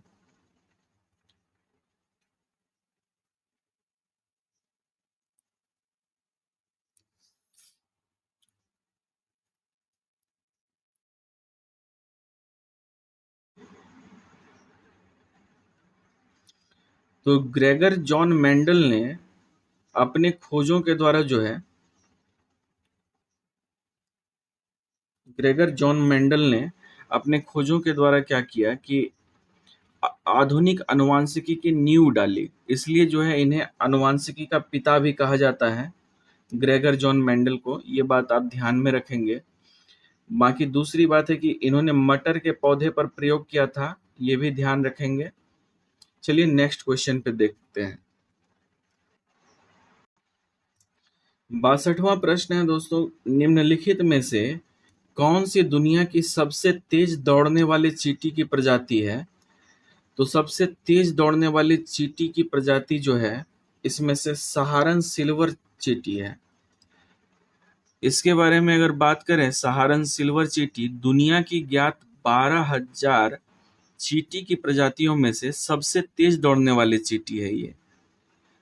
इस चींटी की रफ्तार जो है प्रति सेकंड में 1 मीटर मापी गई है। चींटी के जो है 6 पैर होते हैं, 6 पैर होते हैं। अगर बात करें तो यह 1 सेकंड में 1 मीटर की दूरी, 1 सेकंड में मात्र प्रति सेकंड में 1 मीटर के डिस्टेंस को कवर करती है, जो लगभग जो है इसकी लंबाई का 108 गुना है। अपनी लंबाई का 108 गुना जो है ये कवर करती है। तो अगर कहा जाए तो ये एकदम फ्लैश की तरह है। नेक्स्ट क्वेश्चन पे चलते हैं। 63वां प्रश्न है कि रक्त में आरबीसी के बढ़ने से कौन सी स्थिति बन जाती है? तो अगर आपके रक्त में आरबीसी की मात्रा बढ़ जाए तो उस स्थिति को कहते हैं पॉलीसाइथेमिया। पॉलीसाइथेमिया दोस्तों एक प्रकार का रोग है जो खून में लाल रक्त कणिकाओं के बढ़ने के कारण होता है। इस स्थिति में खून में लाल रक्त कणिकाएं 55% तक बढ़ जाती है और यह रोग खून में प्लाज्मा की कमी के कारण भी होता है। हमारे शरीर में उपस्थित खून में 40 से 45% तक जो है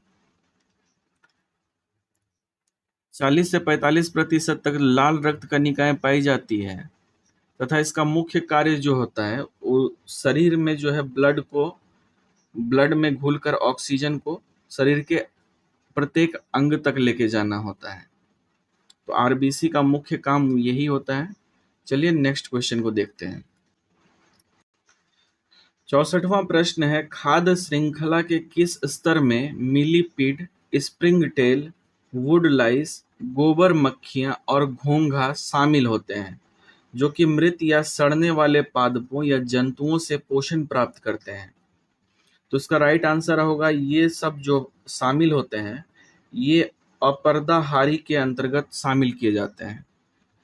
खाद्य श्रृंखला में अपर्दाहारी की अगर बात करें तो उसमें जो है मिलीपीड, स्प्रिंग टेल, वुड लाइस, गोबर मक्खियां और घोंघा वगैरह शामिल होते हैं और ये जंतु जो है ये मृत या सड़ने वाले पादपों यानी पेड़ पौधे और जंतुओं से पोषण प्राप्त करते हैं।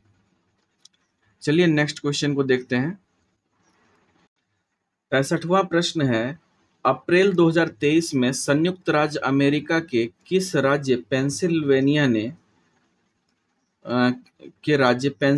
ने किस भारतीय त्योहार को राष्ट्रीय अवकाश के रूप में घोषित किया है? तो इसका राइट आंसर हो जाएगा दीपावली को। ये अप्रैल 2023 की बात है। इसमें जो है संयुक्त राज्य अमेरिका का एक राज्य है पेंसिल्वेनिया, जिसने दीपावली को राष्ट्रीय अवकाश के रूप में घोषित किया है। चलिए नेक्स्ट क्वेश्चन को देखते हैं। नेक्स्ट क्वेश्चन है, अप्रैल 2023 में जारी संयुक्त राष्ट्र जनसंख्या कोष की state of world population report के अनुसार भारत की जनसंख्या कितनी हो गई है? तो हाल ही में यह रिपोर्ट प्रकाशित हुआ है अप्रैल माह में, जिसके अनुसार जो है भारत की जनसंख्या 142.86 करोड़ हो गई है। और इस रिपोर्ट के अनुसार जो है हम लोग चाइना को पीछे छोड़ चुके हैं। और यह रिपोर्ट जारी जो की गई है संयुक्त राष्ट्र जनसंख्या कोष के द्वारा जारी की गई है, ये भी आपको ध्यान में रखना है। नेक्स्ट क्वेश्चन पे चलते हैं।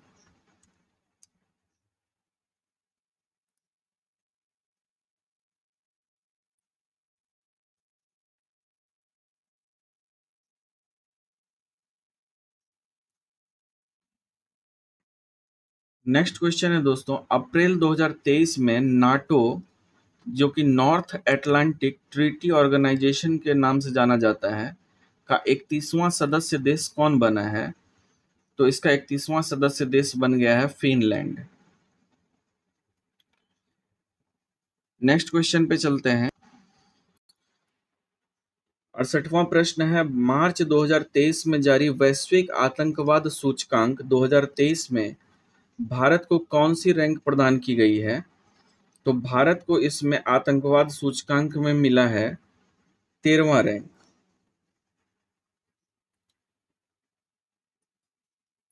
इस सूची की अगर बात करें तो इसमें जो है लगातार चौथे साल अफगानिस्तान टॉप पर है, यानी आतंकवाद के मामले में अफगान जलेबी 1 नंबर पर है। भारत का रैंक इसमें 13वां है।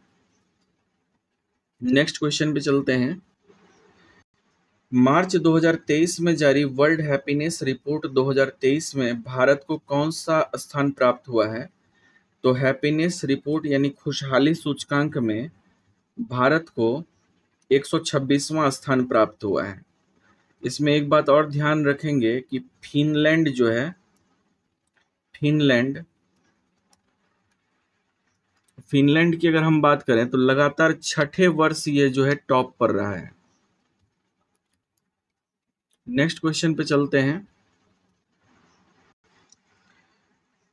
नेक्स्ट क्वेश्चन है, फरवरी 2023 में जारी अंतर्राष्ट्रीय बौद्धिक संपदा सूचकांक 2023 में भारत कौन से स्थान पर रहा है? तो इसमें भारत 42वें स्थान पर रहा है। अगर शीर्ष देश की बात करें तो संयुक्त राज्य अमेरिका का इसमें स्थान 1 नंबर पर आता है, यूएसए 1 नंबर पर है। भारत का रैंक इसमें 42वां है। नेक्स्ट क्वेश्चन रीजनिंग का है दोस्तों। रीजनिंग के सवाल में इसमें देखते हैं हम लोग, तो जो x है, x से लेकर के u के बीच का गैप है -3 का। ठीक, u से r का गैप भी जो है 3 का है। v से r के गैप की अगर बात करें तो ये 4 का गैप है। s से p के बीच का गैप जो है ये भी 3 का ही है। और इसमें छांटना था, बताना था कि निम्नलिखित समूहों में से कौन सा संयोजन जो है भिन्न है। तो हमारा ऑप्शन सी जो है इसमें भिन्न हो जाएगा, क्योंकि v और r के बीच का गैप जो है इसमें 4 है। नेक्स्ट क्वेश्चन पे चलते हैं। 72वां प्रश्न है कि इसमें बताना है कि निम्नलिखित में से कौन सा विकल्प का अगर जोड़ घटा गुना भाग इसमें प्लेस किया जाए जिससे कि इसका RHS LHS बराबर हो जाए। तो मैं डायरेक्ट ही इसमें बता दे रहा हूं कि जब आप ऑप्शन डी को ट्राई करेंगे तो कुछ इस तरह से होगा, 30 गुना 4 जोड़ 2 घटा 1 बराबर 121। अब देख सकते हैं आप 30 गुना 4 जब करेंगे तो 120 आ जाएगा, प्लस 2 और माइनस 1 है तो प्लस 1, इधर से 121 और उधर से 121, ये बराबर हो गया। तो ऑप्शन डी इसका राइट आंसर होगा। वैसे इस टाइप के सवाल में आपको ऑप्शन से ही कोशिश करने होते हैं, बाकी आप कुछ इसमें कर नहीं सकते, आपको एक एक करके सारा ऑप्शन ही ट्राई करना होता है। चलिए नेक्स्ट क्वेश्चन पे चलते हैं। अगला प्रश्न है डिक्शनरी वाला, कि इसको जो है शब्दकोश के अनुसार व्यवस्थित करना है और करने के अनुसार से कौन सा वर्ड जो है तीसरे स्थान पर आएगा। तो इसमें सारे में हम लोग देख रहे हैं S E S E S E सब में है। उसके बाद आर है, आर भी कट हो जाएगा। उसके बाद वाले को देखें अगर, तो उसके बाद भिन्नता पाई जा रही है, तो यहाँ पर ई आ रहा है तो ये 1 नंबर पे आ जाएगा। उसके बाद ई के बाद आने वाला जो होता है आई आता है, तो आई 3 में है, तो देख रहे हैं 3 में आई है, तो हम लोग कट कर देते हैं। आई के बाद ए आ रहा है इसमें, तो ये 2 नंबर पे आ जाएगा, तो इसको भी हम लोग चुन चुके हैं। इसमें ई आ रहा है तो ये 3 नंबर पे आ जाएगा, और यही तीसरे नंबर वाले का ही पूछा गया है, तो ये हमारा राइट आंसर हो जाएगा सीरीज।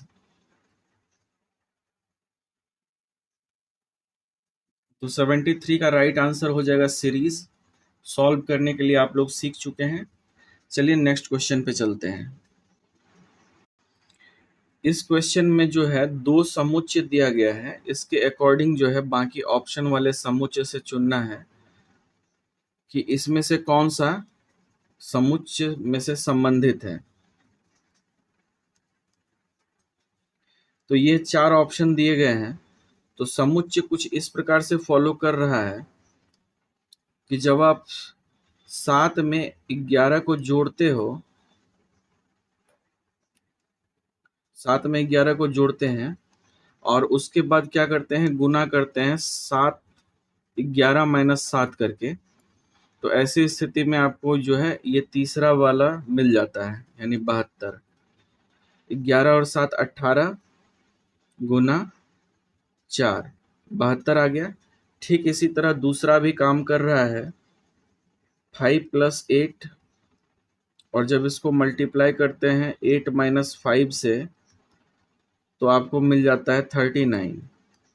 ये 13 और ये 3, तो 13 तिया 39 आ जा रहा है। ठीक इसी तरह का संबंध खोजना है, तो देखते हैं चारों ऑप्शन में से किसमें ऐसा संबंध है। तो जब हम देखते हैं यहाँ पर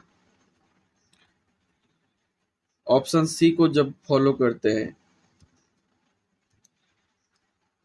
तो 4 + 7 × 7 - 4, ये करने पर हमको 33 मिलना चाहिए। ये चीज देखते हैं। तो 7 और 4 11 × 7 - 4 3 आ गया 33, तो सी ऑप्शन राइट होगा। इसी तरह से आपको रीजनिंग के सवाल पूछे जाएंगे, थोड़ा सा आप दिमाग लगाएंगे तो आप 1 नंबर बाकी लोगों से आगे निकल सकते हैं। 75वां प्रश्न दोस्तों कथन और निष्कर्ष का है। कथन और निष्कर्ष दिया गया है, तो उसके आधार पर जो है कौन सा अनुसरण करता है वो हमें बताना है। तो चलिए देखते हैं क्वेश्चन को। तो इस प्रकार के प्रश्न को सॉल्व करने के लिए वेन डायग्राम का यूज किया जाता है।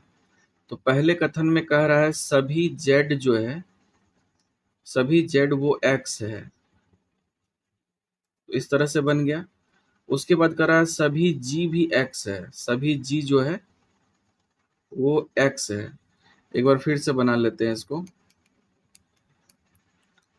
सभी जेड क्या है, वो एक्स है, और सभी जी जो है वो भी एक्स है, तो सभी जी भी एक्स के अंदर आ गया। अब हमसे पूछा जा रहा है कि कुछ जी जेड है, क्या कुछ जी जेड है। तो जेड और जी के बीच में कोई संबंध नहीं होने के कारण ये कथन मेरा गलत हो गया। दूसरा कह रहा है सभी एक्स जी है, तो क्या सभी एक्स जी है? सभी एक्स जी है? जी नहीं। कुछ एक्स जी है लेकिन सभी एक्स जो है जी नहीं है। तीसरा कह रहा है कि कुछ जेड एक्स है, तो कुछ जेड एक्स है, ये स्टेटमेंट हमारा सही है। तो आप देख सकते हैं,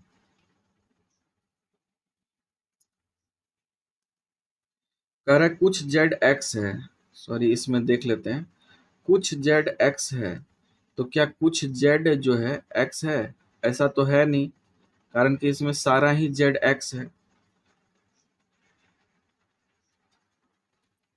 ऐसे यहाँ पर जो है कुछ जेड तो एक्स है ही,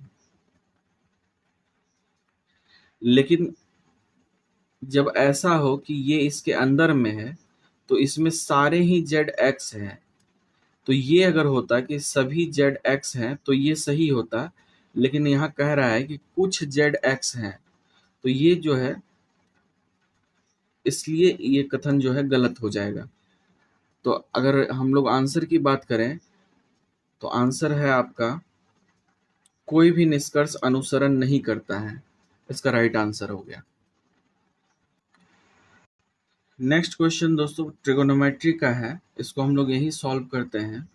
तो सवाल में दिया हुआ है कि cos 20 by sine 70 plus cos theta बटे साइन 90 माइनस थीटा। तो आप लोगों ने 10th क्लास में पढ़ा होगा कि cos 20 और साइन 70, इसको जो एंगल को चेंज करते हैं, जब ये दोनों का जोड़ 90 के बराबर होता है तो ये आपस में चेंज होता है। तो देखिए cos पहले में दिया हुआ है cos 20 और नीचे में दिया हुआ है साइन 70, तो इसको लिख सकते हैं हम लोग साइन 90 माइनस 20। तो ऐसा करने पर जो है sine 90 minus theta cos theta में कन्वर्ट हो जाएगा। तो ऊपर में है cos 20 और नीचे में भी आ जाएगा cos 20, तो ये दोनों कैंसिल आउट होकर इसका 1 बन जाएगा। तो ये वाला हिस्सा हमारा 1 बन चुका है। अब इसकी अगर बात करें तो ऊपर में cos थीटा है और नीचे में साइन 90 माइनस थीटा है, तो ये भी cos थीटा बन जाएगा। cos थीटा से कैंसिल आउट होगा और यहाँ पर भी 1 आएगा, और चूंकि बीच में प्लस का साइन है तो 1 प्लस 1 हो जाएगा 2, तो वही हमारा राइट आंसर हो जाएगा ऑप्शन बी, यानी कि 2। नेक्स्ट क्वेश्चन पे चलते हैं। नेक्स्ट क्वेश्चन है वह बड़ी से बड़ी संख्या ज्ञात कीजिए जिससे 49, 147 और 322 को विभाजित करने पर प्रत्येक स्थिति में समान शेषफल प्राप्त हो। तो ऐसे क्वेश्चन को सॉल्व करने का जो सबसे बेस्ट तरीका है कि आप देख लीजिए कि ये दूसरी संख्या में से पहली संख्या का अंतर निकाल लीजिए। जैसे कि यहाँ पे करते हैं हम लोग, दूसरा संख्या 147 है, तो 147 माइनस 49 कर लेंगे, तो इसका रिजल्ट क्या आ जाएगा 98।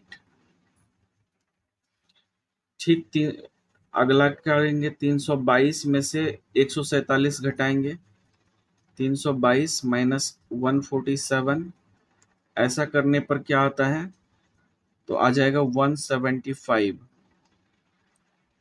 जब आप अगले 322 में से 49 को माइनस करेंगे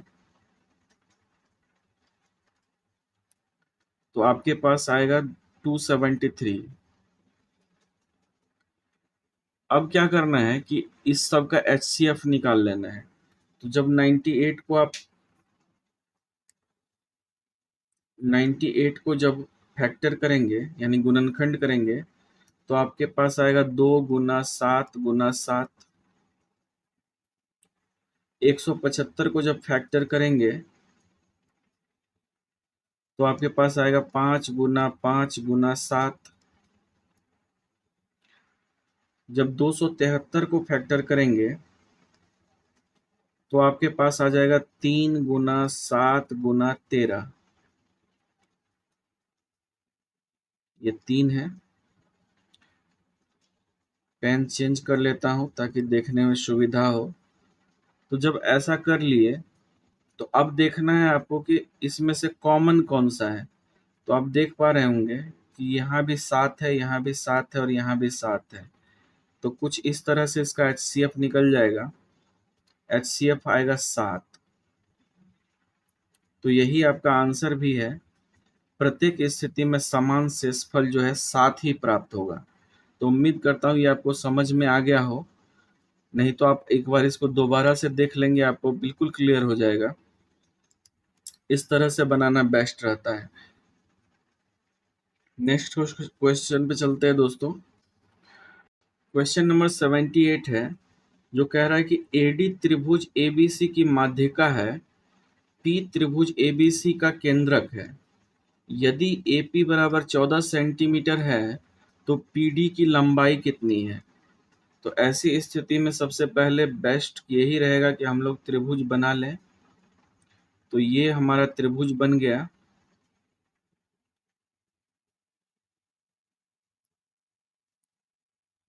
और ये त्रिभुज की माध्यिका हो गई। ठीक है, त्रिभुज का नाम भी रख लेते हैं। त्रिभुज का नाम है हमारा AB और C। ये हो गया। ये पॉइंट को D नाम दे देते हैं और जो ये माध्यिका है यहाँ बीच में, इसको P नाम दे देते हैं। हो गया, फिगर कंप्लीट है। अब इसमें AD जो है ये माध्यिका है, ये आप ध्यान में रखेंगे। तो इसको सॉल्व करते हैं। AP का मान 14 सेंटीमीटर दिया हुआ है। ये अंदर वाला जो लाइन है AP, ये 14 है। तो अब इसको सॉल्व कैसे करेंगे? चूंकि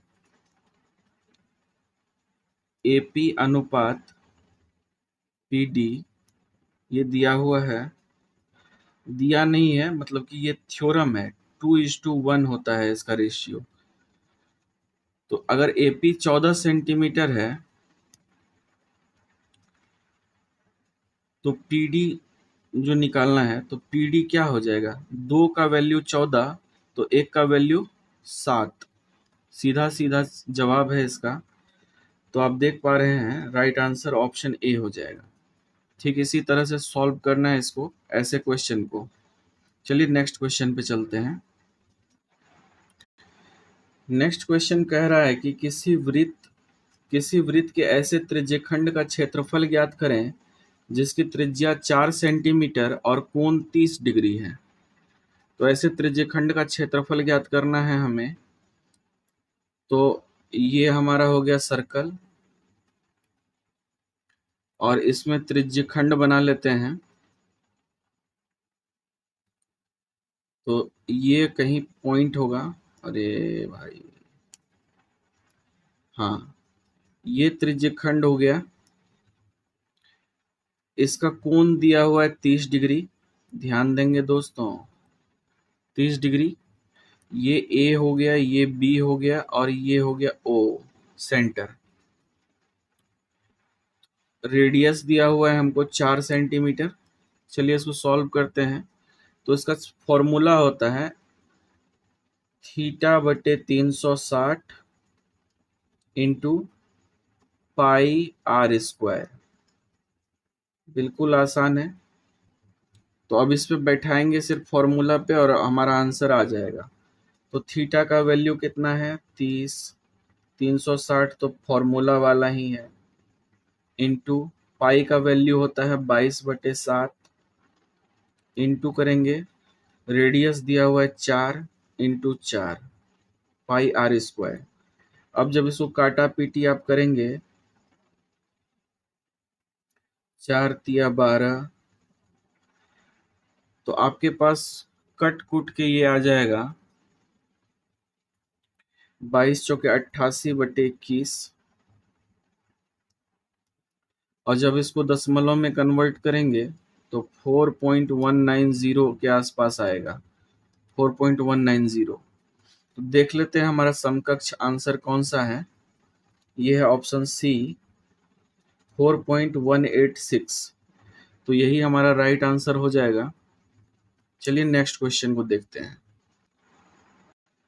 80वां प्रश्न है, एक राशि पर प्राप्त किया गया साधारण ब्याज राशि का 25/36 है, तो वर्षों की संख्या जो है ब्याज की वार्षिक दर के बराबर है। ब्याज की वार्षिक दर क्या है? तो बिल्कुल आसान सा क्वेश्चन है। यहाँ पे कहा जा रहा है कि एसआई जो है और मूलधन, इसका संबंध है 25/36 का, यानी मूलधन जो था वो 36 था और सिंपल इंटरेस्ट जो है 25 है। तो अब इसको जो है डायरेक्ट फॉर्मूला पे हम लोग बैठाएंगे।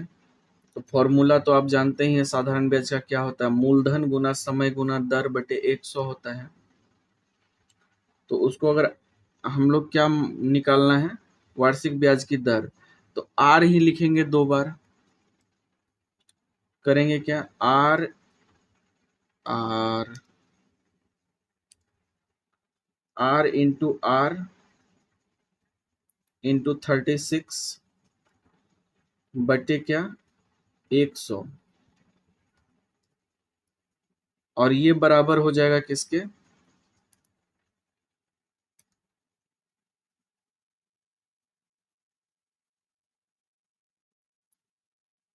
हाँ, तो ये बराबर हो जाएगा 25 के। तो जब इसको सॉल्व करेंगे तो 25 इंटू 100/36 आएगा, और जब आप इसको सॉल्व करेंगे तो ये 8.33% के आसपास आ जाएगा आपका। तो राइट आंसर होगा ऑप्शन सी, 8.33%। चलिए नेक्स्ट क्वेश्चन को देख लेते हैं। 81वां प्रश्न है, select the option that will improve the underlined part of the sentence, यानी कि लाइन को सुधारना है, जो अंडरलाइन किया गया सेंटेंस है रेखांकित, उसको सुधारने के लिए इसको संशोधित करना है। तो कह रहा है कि we were took on the vineyards for a tour. तो यहाँ पर क्या बोल रहा है कि यहाँ कुछ ले जाने का ये मतलब कि आशय है, और कुछ ले जाने का जब सेंस हो तो हमेशा जो ये प्रीपोजिशन प्रयोग होता है, टैग के साथ टू का प्रयोग होता है, हमेशा टैग के साथ टू का यूज किया जाता है। तो ऐसे कंडीशन में क्या करेंगे, यहाँ की एक तो वर्ब 3 का यूज होगा, टेकन हो जाएगा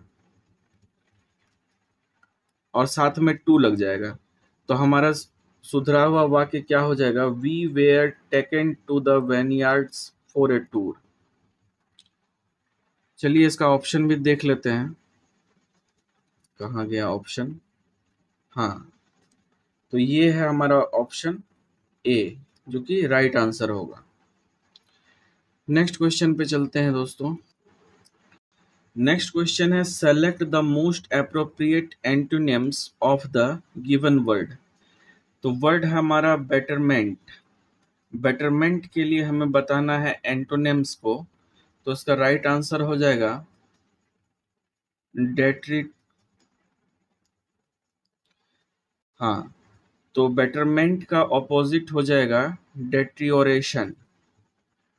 जैसा कि आप जानते हैं बेटरमेंट का अर्थ होता है सुधार या उन्नति, उसी तरह से इसका डेटोरिएशन का मीनिंग हो जाएगा, डेटोरिएशन का मीनिंग हो जाएगा क्षय या खराबी।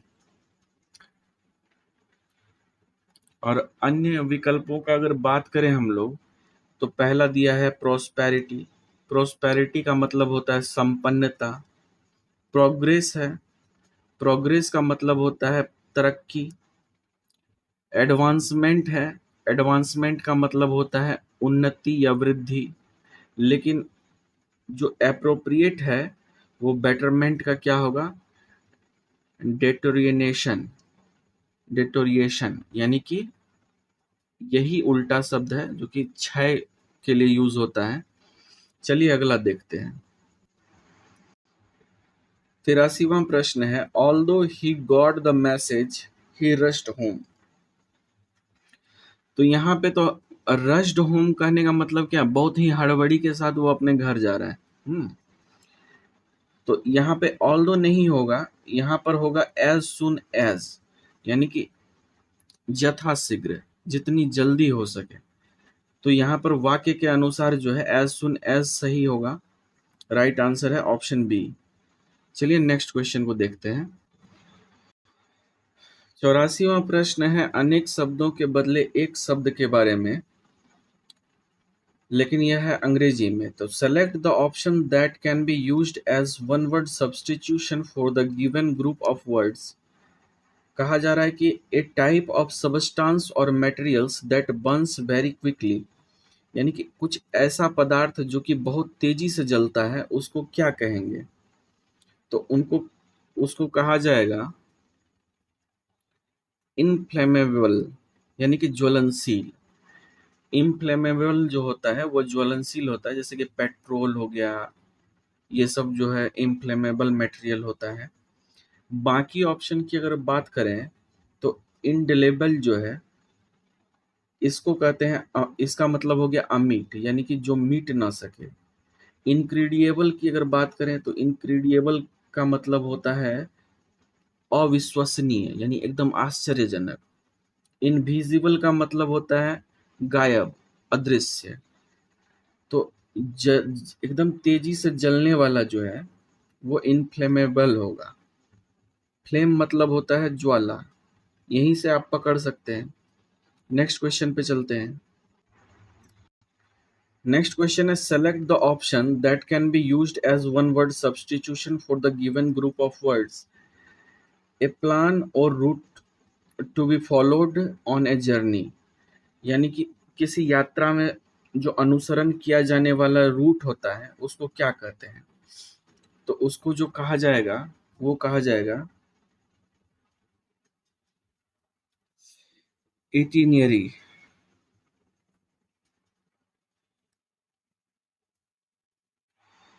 बाकी सारे ऑप्शन की अगर बात करें तो ये ट्रेवल है, ट्रेवल माने यात्रा होता है। टूर की अगर हम लोग बात करें तो ये मनोरंजन वाला यात्रा होता है। अरेंजमेंट का मतलब होता है व्यवस्था। तो इस तरह से आपका जो राइट आंसर होगा ऑप्शन ए होगा। नेक्स्ट क्वेश्चन में एरर स्पॉट करना है। कहा जा रहा है, if I will meet my friend today I shall give him this book.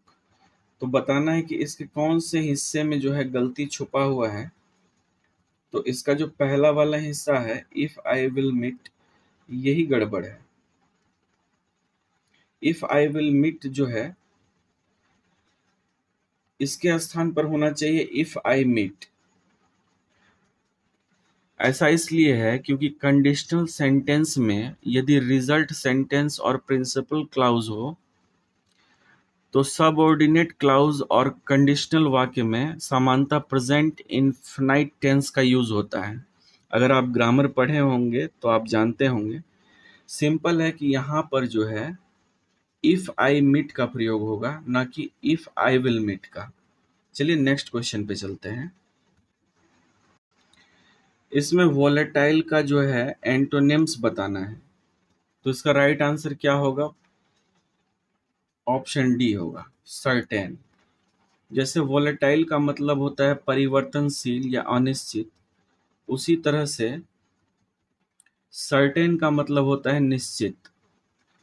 ठीक है दोस्तों, बाकी ऑप्शन की अगर बात करें तो सबटेल का मतलब होता है सूक्ष्म, इरेटिक का मतलब होता है अनियमित, फ्लाइटी का मतलब होता है चंचल। नेक्स्ट क्वेश्चन पे चलते हैं। इसमें आपको बताना है कि कौन सा जो है वर्तनी अशुद्ध है। तो इसमें जो आपका दिया गया है ये ऑकरेंस, ये जो है ये अशुद्ध है, बाकी सारा सही ही है। ऑकरेंस जो है शुद्ध अगर लिखा जाए तो OCCURRENCE होता है ऑकरेंस। ऑकरेंस का मतलब होता है घटना। बाकी ओकेजन की अगर बात करें तो इसका मतलब होता है अवसर। ऑफरिंग की बात करें तो इसका मतलब होता है भेंट या बलि। ऑक्शन का मतलब होता है नीलामी, जो फिल्म वगैरह में आप लोग देखे होंगे। चलिए अगले प्रश्न पे चलते हैं। तो इस क्वेश्चन में जो दिया गया है, आई could not went for my sister's wedding, एक वाक्य दिया गया है जिसमें से बताना है कि कौन सा हिस्सा जो है गलत है, उसके बदले में ये लिखना चाहिए। तो यहाँ पे देख रहे हैं आप, आई कुड नॉट वेंट लिखा हुआ है, तो यही जो है इसका जो है गलत हिस्सा है, क्योंकि यहाँ पे कुड नॉट के साथ जो है गो का यूज करना चाहिए था। कुड नॉट वेंट गलत है, क्योंकि जब भी किसी मॉडल वर्ब का इस्तेमाल किया जाता है तो उसके बाद जो वर्ब का फॉर्म होता है वह जो है अपने फर्स्ट फॉर्म में होगा। तो इसलिए यहाँ पर कुड नॉट वेंट नहीं, कुड नॉट गो का यूज होना चाहिए। तो इसका करेक्ट सेंटेंस कुछ इस तरह से होगा, I could not go for my sister's wedding in Rajasthan as I had my final examination at that time. तो ये हो गया राइट। नेक्स्ट क्वेश्चन पे चलते हैं। 90वां प्रश्न है, the nature channel gives a lot, बताना है कि इसमें से कौन सा हिस्सा जो है वो गलत है। तो इसमें से गलत हिस्सा आपका पहला वाला ही है, गिव्स अ लॉट्स ऑफ। तो गिव्स अ लॉट्स ऑफ के जगह पे गिव्स अ लॉट्स ऑफ या ए लॉट ऑफ का प्रयोग होगा। यहाँ पे लॉट्स ऑफ लिख के जो गड़बड़ कर दिया है, ये जो आप देख रहे हैं लॉट्स ऑफ, इसके जगह पर या तो लिखे गिव्स लॉट्स ऑफ या फिर ए लॉट ऑफ का प्रयोग होगा, क्योंकि अधिक के सेंस में जब भी होता है ना यूज, ए लॉट ऑफ या लॉट्स ऑफ का यूज होता है। तो करेक्ट सेंटेंस की अगर बात करें तो वो हो जाएगा, the nature channel gives a lot of interesting information on wild life.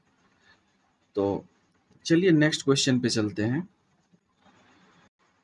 51वां प्रश्न है, स्पृश्य का विलोम शब्द कौन सा है। तो स्पृश्य का विलोम शब्द जो होगा अस्पृश्य होगा। स्पृश्य का विलोम शब्द अस्पृश्य होता है। नेक्स्ट क्वेश्चन पे चलते हैं। 92 नंबर बोलता है, दर्शिका शब्द में प्रत्यय क्या है। तो आप देख पा रहे हैं दर्शिका शब्द में इका प्रत्यय है, क्योंकि आप जब दर्शिका को लिखेंगे ना तो लास्ट में जैसे कि नायिका गायिका, उसी तरह से ये दर्शिका भी है, तो इसमें इका प्रत्यय है। प्रत्यय की बात अगर करें तो प्रत्यय उस शब्दांश को कहते हैं जो किसी भी शब्द के अंत में जुड़कर उसके अर्थ में विशेषता लाता है। तो दर्शिका शब्द में इका प्रत्यय है, ये पीछे में जुड़कर जो है उसमें विशेषता लाया है। चलिए अगले प्रश्न को देखते हैं। 93वां प्रश्न है, महाजोड़ ईस का संधि रूप क्या होगा। तो महाजोड़ ईस का संधि रूप हो जाएगा महेश। यहां पर गुण संधि है, ठीक है। जब ह्रस्व संधि या दीर्घ अ के बाद स्वर आ जाए, कोई भी ई उ री आए, तो यह क्रमशः ए ओ और अर में बदल जाता है। जैसे देव प्लस इंद्र होगा तो देवेंद्र हो जाएगा, चंद्र प्लस उदय होगा तो चंद्रोदय हो जाएगा, महाजोड़ ऋषि हुआ तो महर्षि हो जाएगा। ठीक इसी तरह महाजोड़ ईस आया तो महेश हो गया। चलिए अगले प्रश्न को देखते हैं। अगला क्वेश्चन है, जिसे किसी वस्तु की स्पृहा न हो उसके लिए उपयुक्त शब्द कौन सा होगा। तो उसके लिए निस्पृह होगा उपयुक्त शब्द। जिसे किसी वस्तु की स्पृहा न हो उसके लिए उपयुक्त शब्द होगा निस्पृह। ठीक है, अगले क्वेश्चन पे चलते हैं। गुरु के समीप रहकर शिक्षा ग्रहण करने वाला के लिए एक शब्द क्या होगा। तो इसके लिए एक शब्द होगा अंतेवासी। अंतेवासी उस शब्द को कहते हैं जो गुरु के समीप रहकर शिक्षा ग्रहण करने वाला होता है। बाकी सारे विकल्प तो असंगत हैं। अगले प्रश्न को देखते हैं। अन्य शब्द युग्म के सही अर्थ भेद का चयन कीजिए। तो इसमें पहला है अन्न और अगला है अन्य। तो इसका जो राइट आंसर होगा वो होगा, अन्न का मतलब होगा अनाज, अन्य का मतलब होगा दूसरा। तो ऑप्शन ए इसका राइट आंसर हो जाएगा। नेक्स्ट क्वेश्चन को देखते हैं। सर्प, मेढक, सिंह, घोड़ा, वानर, हाथी आदि को समझाने वाला शब्द क्या है? तो इन सबको समझाने वाला शब्द क्या है?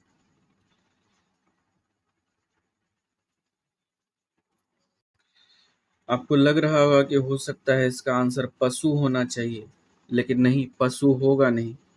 इसका आंसर होगा हरि। हरि जो है एक अनेकार्थी शब्द है और हरि ही इस क्वेश्चन का आंसर होगा। चलिए नेक्स्ट क्वेश्चन पे चलते हैं।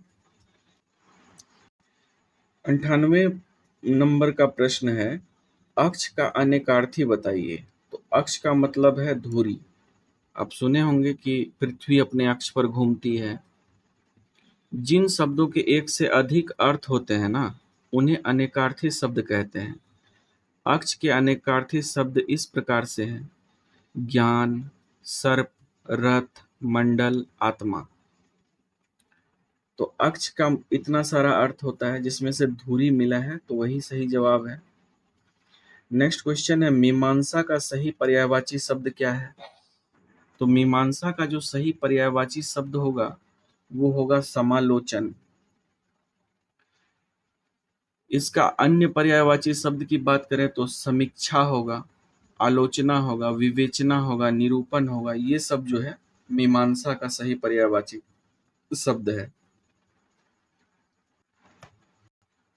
नेक्स्ट क्वेश्चन है, आए थे हरि भजन को ओटन लगे कपास कहावत का अर्थ कौन से विकल्प में बताया गया है? तो ऑप्शन ए जो देख रहे हैं, किसी कार्य विशेष की उपेक्षा कर किसी अन्य कार्य में लग जाना।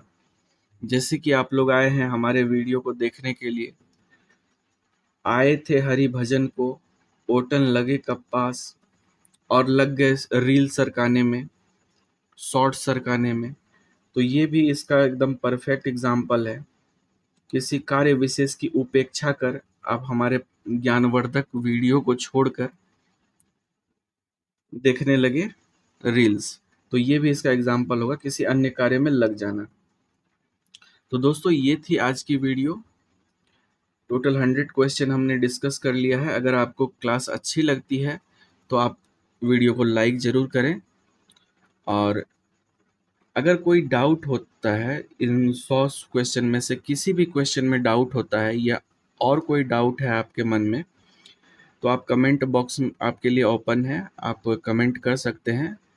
मैं एक एक कमेंट का रिप्लाई दूंगा बिल्कुल। और ये वीडियो को अपने दोस्तों में शेयर ज़रूर करें। तो चलिए मिलते हैं नेक्स्ट वीडियो में। Thanks for watching. तब तक अपना ख्याल रखें, अपनों का ख्याल रखें। Thank you.